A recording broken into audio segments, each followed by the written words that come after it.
name is Jerry Barrow. I'm currently the senior editor of the urbandaily.com. I used to write for Beatdown magazine. There was another magazine called Trace that my current boss, Smokey Fontaine, used to run.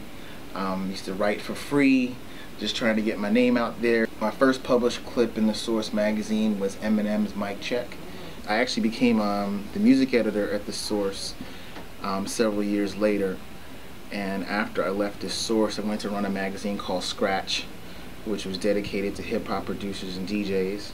I now run my own website for hip-hop producers called nodfactor.com, as well as the Urban Daily.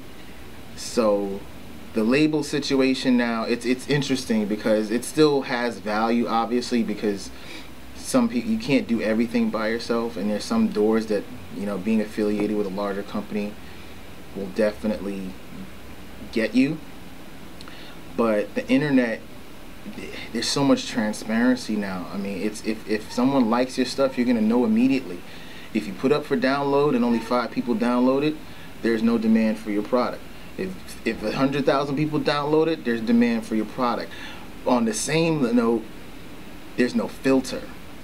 You know, there's nothing that tells people what's good or bad anymore, because everyone feels like they have an opinion. Everyone feels like, well, I have a right to put my product out there.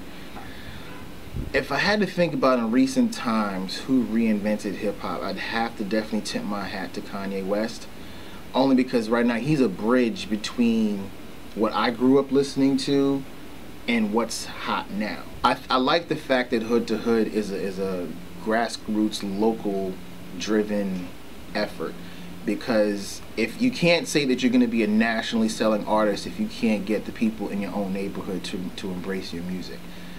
To new artists, I implore you, this goes for artists, bloggers, journalists, anyone who wants to become involved in music, especially hip-hop, take the time to go back and really study the people who came before you. We have a lot of living legends that are dying to tell us their stories and impart wisdom, but we're not asking them because we feel like we know it all.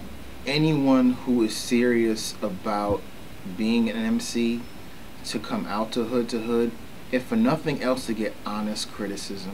I don't gain anything by feeding you lies. I don't gain anything by getting misinformed artists into the market, because then you just start hearing more and more horror stories about people in career frustration, and we don't want that. I want to see good music make it out there, and that's what we're in the music business for, is to make good records. And hopefully when you go through the process of, you know, of the ciphers on Hood to Hood and meeting with the executives and meeting with the judges, you will come out of this a better artist than when you came in.